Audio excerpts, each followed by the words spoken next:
Shalom and good morning हमारे प्रिय भाई और बहनों, यीशु में विश्वास करने वाले। आज एक और दिन परमेश्वर ने हमें दिया है, तो हम नाचेंगे, गाएंगे, खुशी में रहेंगे। परमेश्वर का राज है, वो परमेश्वर का राज हमारे अंदर में है। ये हमारे मन से निकाल देना चाहिए कि ये एक धर्म है, ये परमेश्वर का राज है। और वो परमेश्वर का राज पवित्र आत्मा के द्वारा हमारे अंदर आ गया है, ताकि हम धार्मिक हो, हमारे अंदर शांति आए और पवित्र आत्मा का आनंद।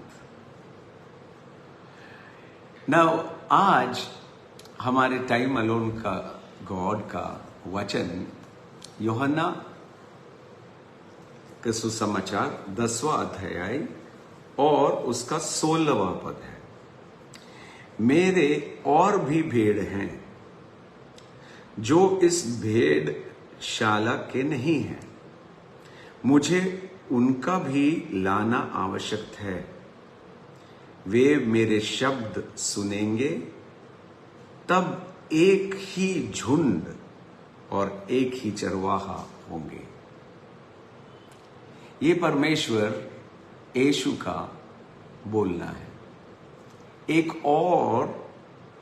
मेरे एक और भी भेड़ हैं। परमेश्वर यीशु जब पृथ्वी पर आए, तो आप अगर देखें तो वो केवल यहूदियों के बीच में काम किए। इसीलिए वचन बोलता है वो अपने में आए और वो अपने उनको छोड़ दिए। यहां पर परमेश्वर आप और हमारे बारे बोल रहे हैं। और एक भेड़ है जिसे उनको भी हमको लाना है, और वो एक झुंड हो जाए। अगर आप यूहन्ना सुसमाचार में उसके आगे पढ़िएगा कि वहां लिखा है कि लोमड़ी माने कि वुल्फ, वो आके ये झुंड को छितरा देता है। जब एक झुंड में सब कोई हो तो बहुत ही बल है। मेरा ये आशा है कि जो यीशु पर विश्वास करते हैं, वो कोई भी डिनोमिनेशन हो या कोई बोलते हैं ये है, कोई बोलते वो है, जो भी जिनके भी घर पर ये बाइबल हो, वो एक झुंड और एक चरवाहा बन जाए। एक झुंड बने, सब कोई एक जैसा होना नहीं, पर मन में एक हो। तो यहां पर यीशु बोल रहे हैं कि एक और भेड़ है जिसको हम अंदर लाएंगे, और वो था आप और हम। ये पूरा सुसमाचार अगर समझना चाहते हैं तो है इफिसियों की किताब 2वां अध्याय, उसके 11 से और 11 से 19वां पद तक। इस कारण स्मरण करो कि तुम जो शारीरिक रीति से अन्य जाति थे, माने अमेरिकी हो या चाइना वाले हो या भारतीय हो, जो भी यहूदी नहीं है उन्हें अन्य जाति बोला जाता था। और नीचे पढ़ते आइएगा तो वहां लिखा है कि उनको प्रतिज्ञा के वाचा नहीं थी। तुम लोग उस समय मसीह से अलग और इस्राएल के प्रजा के पद से अगला किए हुए और प्रतिज्ञा के वाचाओं के भागी नहीं थे और आशाहीन थे। जहां प्रतिज्ञा नहीं है वहां आशा नहीं है, और अगर आशा नहीं है तो विश्वास भी नहीं आता है। जब परमेश्वर ने बोला तुम पूछ नहीं सर बनोगे, परमेश्वर बोल रहे हैं, वो प्रतिज्ञा हो गया। और जब वो प्रतिज्ञा है तो हमारे अंदर आशा आ जाता है कि हम सर बनेंगे न पूछ। तुम उधार मांगोगे नहीं, पर विश्व के राज्यों को उधार दोगे। संपत्ति आ गया, प्रतिज्ञा। वो इस्राएल को था, पर क्रिस्त द्वारा, मसीहा द्वारा हमारा भी हो गया। यीशु बोले और भी भेड़ हैं जिसको हम लाएंगे अंदर में, और वो थे आप और हम। वो कैसे लाए? उसका 13वां पद, पर अब मसीह यीशु में तुम जो पहले दूर थे, मसीह के लहू से द्वारा निकट हो गए हो, क्योंकि वही हमारा मेल है, जिसने दोनों को एक कर लिया और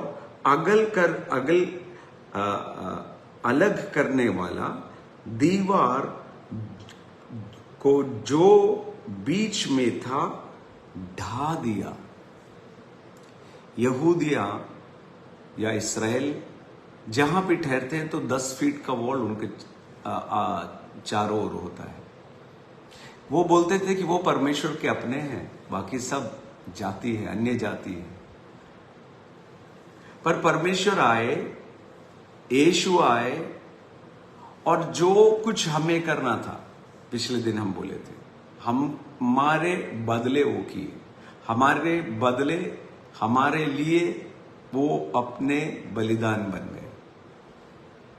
और उनके लहू से जो दूर थे हम प्रतिज्ञा के, आशाएं के, वो सब हम उनके साथ आ गए, और जो जो बीच में दीवार था उसको ढा दिए। अगर हम बोले अपने वाचा में, तो वो बोले ऐसे ऐसे, ये करने में क्या हुआ कि अब कोई यहूदी नहीं, अब कोई जाति नहीं, अन्य जाति नहीं, परमेश्वर यीशु में सब एक हो गए हैं।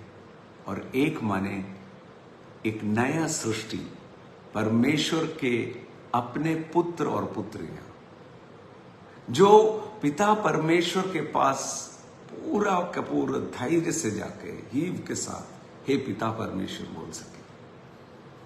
इसीलिए इसके नीचे बोलते बोलते उसकी 19वीं पद, इसलिए तुम अब विदेशी और मुसाफिर नहीं हो, परंतु पवित्र लोगों के संगी, स्वदेशी और परमेश्वर के घराने के हो गए हो। देखिए, यही था आज जो यीशु बोले और भी एक भेड़ है, उनको भी हम लाएंगे। आप अनाथ नहीं हैं। आज सवेरे जब आप उठ के ये देखिएगा, शायद आपको लगेगा हमारे लिए कोई नहीं है, हमारे लिए वहां जाके बोलने के लिए कोई नहीं है, हमारे इस विषय पर सहायता करने वाला कोई नहीं है। यह है शैतान का चाल। आपके लिए पूरा स्वर्ग खड़ा है, पिता परमेश्वर आपके लिए है। उसीलिए उन्होंने अपना पुत्र यीशु को देकर अपने लिए अपना बना दिए। हम परमेश्वर के घर वाले हो गए, अब मुसाफिर नहीं है, अब इधर उधर भटकना नहीं है। हमको जो चाहिए वो परमेश्वर के भवन के अंदर में है, और वो भवन के जो काम करने वाले हैं वो भी खा के इतना बहुतायत जीवन है कि और भी जो जो अच्छा है, जो जो हमें चाहिए, बहुतायत रीति में इस भवन में है। आपको याद है वो जो छोटा लड़का पिता से आ गया, यीशु ने बोले कि और अपना जो जो था वहां का वारिस था वो, पर वारिस होने पर भी वो मांग के बाहर निकल गया, घर के बाहर निकला, और ऐसा वहां पर कष्ट उठाया कि एक बार उसके मन में आया कि अगर हम अपने पिता के घर में जाएं तो वहां तो काम करने वाले को भी बहुतायत है, खाने के बाद भी बहुतायत है। ये भवन में आज जो आप दूर थे, जब हम और आप परमेश्वर के भेड़ नहीं थे, आज भेड़ हो गए। और यीशु बोले, मेरे भेड़ मेरे शब्द सुनेंगे। आज पवित्र आत्मा उसी लिए दिया गया हुआ है। आज सवेरे अब जब उठ के ये देख के आज सवेरे परमेश्वर के साथ ये दिन शुरू कीजिएगा, तो हम पूरा तसल्ली के साथ आपसे बोल दें, पूरा प्रतिज्ञाएं करीब 8,000 हैं, वो सब आपके लिए और हमारे लिए है। हम ऐरे गहरे नहीं हैं, घर वाले बन गए हैं। हमारे पूछताछ करने वाला अब स्वर्ग है। आप अकेले नहीं हैं, क्योंकि परमेश्वर खुद बोले, हम ना तुम्हें छोड़ेंगे ना तुम्हें त्यागेंगे। वो सब एक झुंड और एक चरवाहा बन जाएंगे। माने कि सब एक जैसा नहीं। कभी कभी विश्वास में कई कई डॉक्ट्रिन्स आ जाते हैं, हम ये विश्वास करते हैं पर वो विश्वास नहीं।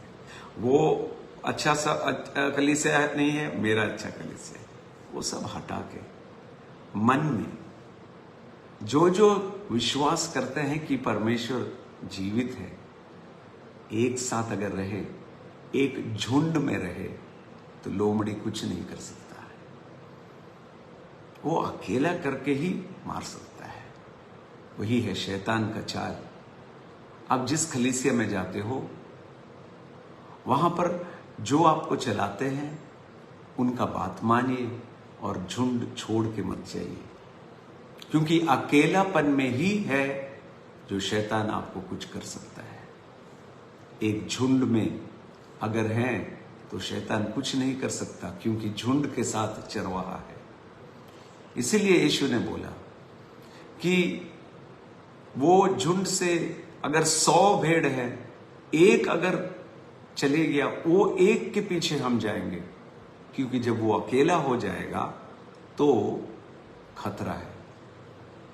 इसीलिए जीवित परमेश्वर पहले पतरस को बोले, जाओ अपने मेरे चेलों को बोलो और पतरस से बोलो कि हम जीवित हैं, आओ मेरे पास, क्योंकि अकेला पतरस शैतान के चाल में फंस सकता है। वो मरकुस के कमरे में जब थे, सब चेले थे, 120 थे वहां पर, सब यीशु को देखे, पर थोमा वहां नहीं था। थोमा बोला, जब तक हम नहीं देखें विश्वास नहीं करेंगे। वो एक थोमा के लिए वापस आ गया। क्यों? अगर ये अकेला झुंड से निकल गया तो खतरा है। झुंड में वापस आइए। शायद जिस जगह पर आप आराधना में जाते हैं कुछ कुछ चोट आ गया होगा, आप जाके बात कीजिए और वो मेल और वो फेलोशिप फिर वापस लाइए, ताकि वो एक चरवाहा के साथ हम चलेंगे, और जब चलेंगे तो चरवाहा बाकी सब कुछ देख जाएगा। पूरा हमारा काम देखने वाला, पूरा हमारा संरक्षण करने वाला वो अच्छा चरवाहा है यीशु। तो परमेश्वर आशीष दे। आज भी धैर्य से निकलिएगा घर से, मेरे साथ मेरा परमेश्वर है, और जब परमेश्वर मेरे अंदर में है तो असंभव कुछ नहीं है। हम प्रार्थना करेंगे। हे पिता परमेश्वर, हम आपका धन्यवाद देते हैं। हम धन्यवाद देते हैं कि आप हमें भी अपने झुंड में एक कर दिए, अपने घर वाले बना दिए। अपने लहू से दूर जो थे, प्रतिज्ञाएं के आज्ञाओं का पूरा हमें भी वारिस बना दिए। आज भी हम हे अब्बा पिता बुलाने लायक हो गए, और आप हमारे साथ हर दिन, हर समय, हर वक्त हो। आज हम फिर प्रार्थना करते हैं शारीरिक रूप से। जिनको जिनको चंगाई चाहिए, परमेश्वर अपना शक्तिशाली हाथ बढ़ाइए और सभी रोग और दुष्ट आत्मा को यीशु के नाम में निकल जाने का आदेश देते हैं। आर्थिक समस्या से जो गुजर रहे हैं, परमेश्वर आप हैं वो दरवाजा उनको लिए खोलिए, ताकि नए रास्ते उनके लिए खुल जाए और आर्थिक समस्याएं हट जाए। हम आपका धन्यवाद देते हैं पर आप हमारे साथ हो। धन्यवाद, आपने हमें अपना बना दिया। धन्यवाद यीशु के नाम में, आमीन। सो पिता परमेश्वर आपका बहुतायत धन्यवाद, बहुतायत आशीष दे और मन के अंदर से गरीबी हटाइए, श्राप हटाइए। आप आशीषित हो यीशु के नाम में, और जो जो आप करोगे उसमें सफलता पाओगे। तो कल सवेरे फिर मिलेंगे नए वचन के साथ। ये मैक्सिमम शेयर कीजिएगा अपने, जिससे आप अपने परिवार वालों और जो जिनसे आप आशीषित होना चाहते हैं, उनके लिए आप आशीष बन जाइए, ताकि वो भी सुने कि उनको प्रेम करने वाला, उनको देख रेख करने वाला एक परमेश्वर है। ऐरे गहरे नहीं है, अब घर वाले बन गए हैं। परमेश्वर आपको आशीष दे।